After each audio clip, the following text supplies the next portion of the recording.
See that guard over there? Get wrecked, son. Oh my god, yes. But if you guys look very closely, you'll actually see the skull. See this guy trying to use a bow on me? Get set on fire, my friend.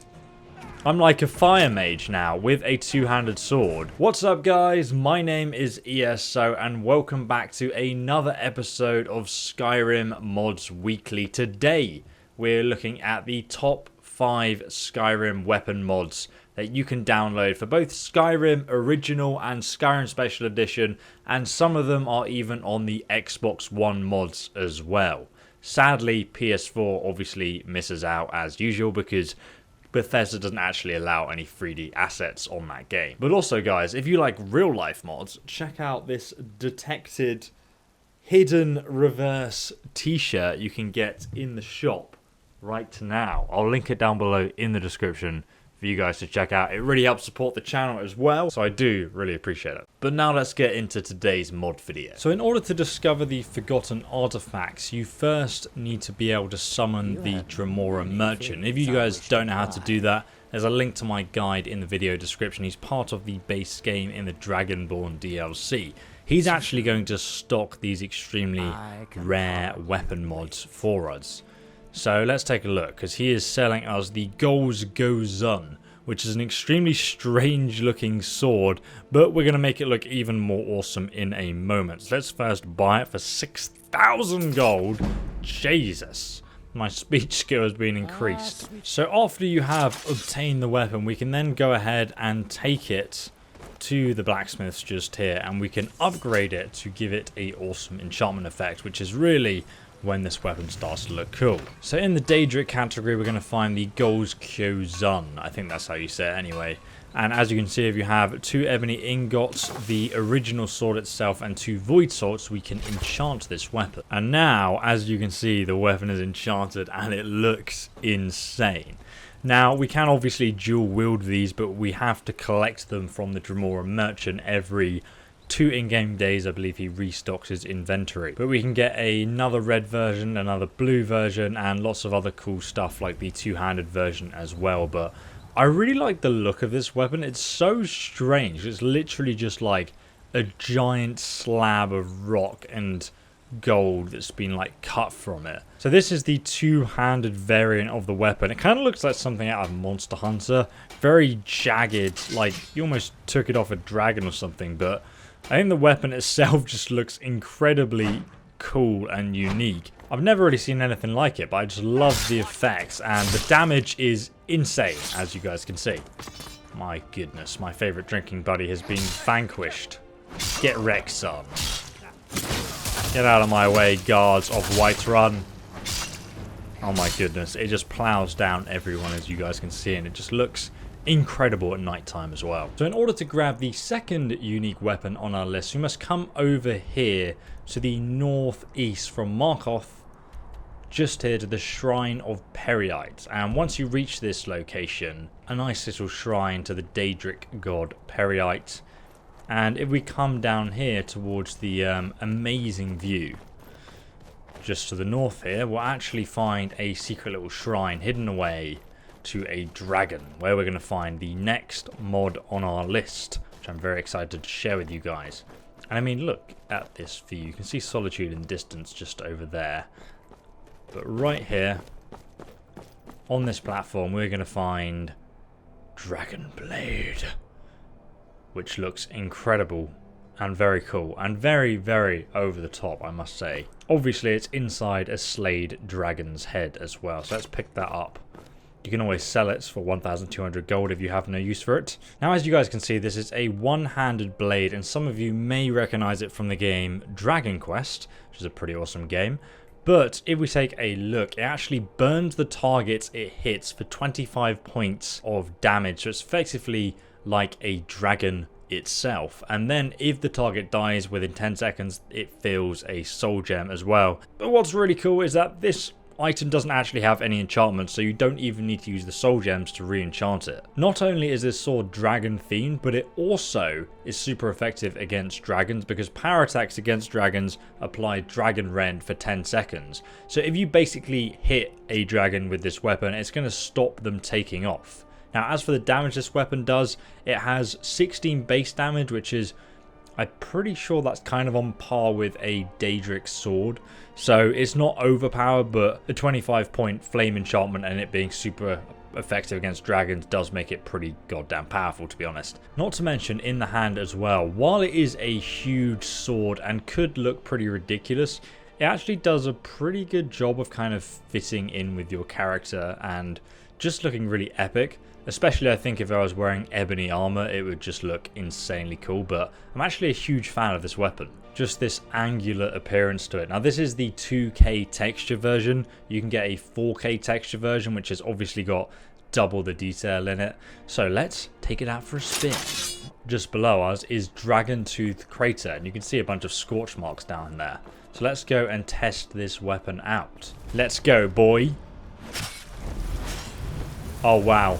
I applied Dragon Rend a little bit too late, so he actually still managed to take off. But he should land pretty soon, maybe immediately. There we go. Because that enchantment is going to take hold of him. Rexon. Oh yes, look at this beautiful weapon. Burning the dragon. What can he do against that beast? Obviously that was on a very low difficulty, but I don't want you guys to have to watch this video for 3 hours while I battle a dragon on legendary difficulty. The point is it wrecks dragons, okay? A weapon fit for any dragonborn, indeed. Yeet! So the next weapon on today's mod list is the Crucible Blade. This is a two-handed weapon that actually ignites into fire once you equip it. It just looks insane. It also fires projectiles at your enemies as well. But to craft it, you must actually come to the smith, and you need an ebony greatsword, a black soul gem, a troll skull, a Daedra heart, a briar heart, 5 ebony ingots, and a flawless emerald. So it does require quite a lot of things to craft, but once you have it, you can take over the world. So as you guys can see, the sword is not actually ignited when it's on my back, but as soon as I take it off, yeet! Look at that. It turns into this absolutely incredibly cool weapon, and I'll show you. Excuse me, I'm trying to make a video. He's like, that's a nice sword you've got. Oh, he disappeared. But as you guys can see, it's now wreathed in flame. And it's actually got some kind of Oblivion lettering on the sword as well. And it continues up into this kind of like giant hammer. It just looks really cool. And as a two-handed weapon, it's kind of like not too big to be ridiculous. Well, I don't know. It is pretty crazy, isn't it? It is rather ridiculous, if I'm honest. But I feel like it's still kind of lore-friendly, which I appreciate. So if we go ahead and power attack like so. Oh my god, that's so cool. We could also do the over-the-head power attack as well for another effect. And it literally ignites the whole ground around you on fire. It's like the Wall of Flames perk. So if you have the destruction skill, it'll actually do even more damage. Take a look at this sword in first person. It still looks epic. Oh my god, that was savage. He didn't even stand a chance, did he? Jesus. See that guard over there? Get wrecked, son. Oh my god, yes.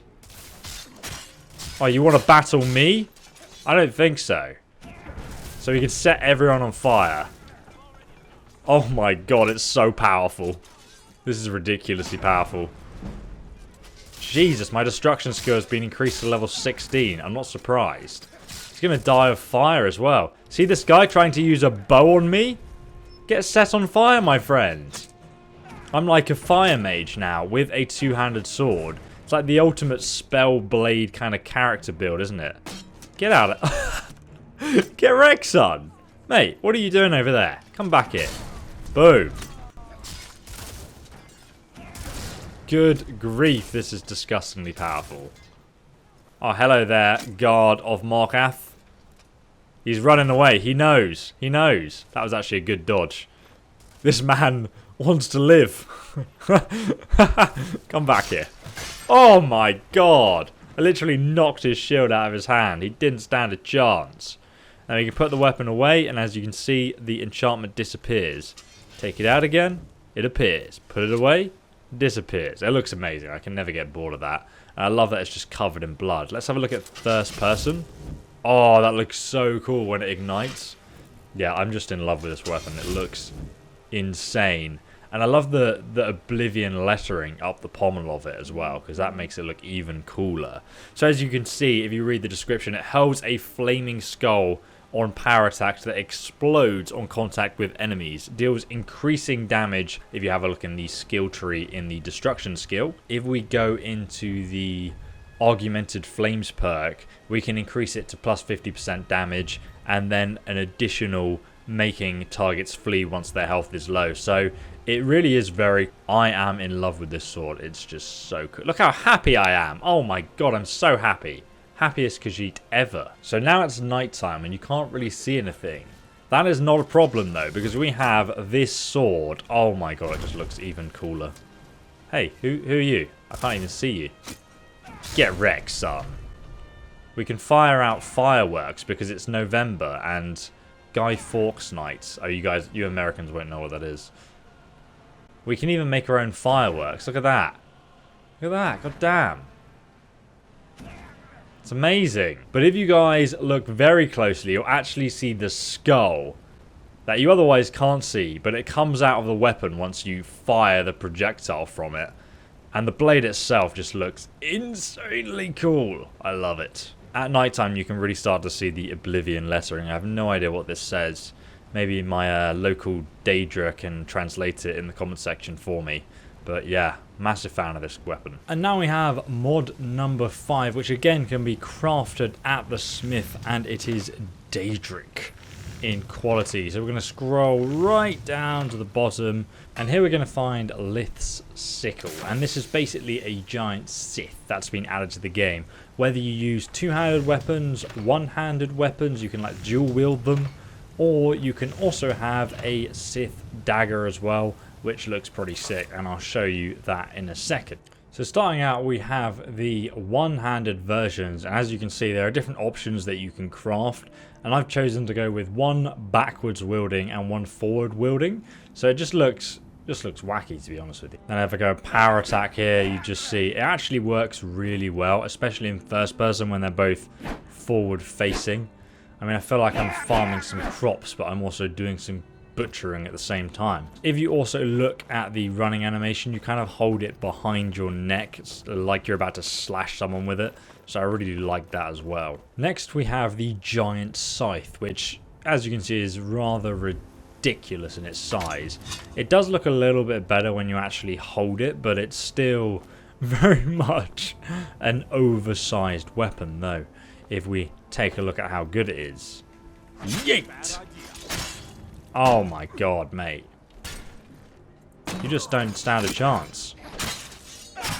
Get wrecked, son. Personally, I think the one-handed weapons just look better, but if you want an extremely oversized scythe, here you go. So as you can see, the dagger variation of these weapons also suits it really well. And even if you don't like the scythes, I mean, I think the daggers are pretty standalone awesome as well. Especially if you're playing an assassin type character. You can just whip out those dual scythes if you need more damage once you've been detected. But before that, these things are pretty goddamn reliable. They look even more awesome and covered with blood as well. Goddamn. Yeet. Get wrecked, son. Anyway, guys, I hope you enjoyed this week's episode of Skyrim Mod Weekly. If you want to find any of the mods, they're always linked down below in the description, and you can press that bell icon after you subscribe, and then YouTube will actually let you know whenever I post a video here on YouTube for you guys to watch. But guys, thanks so much for watching. Thanks for all the support.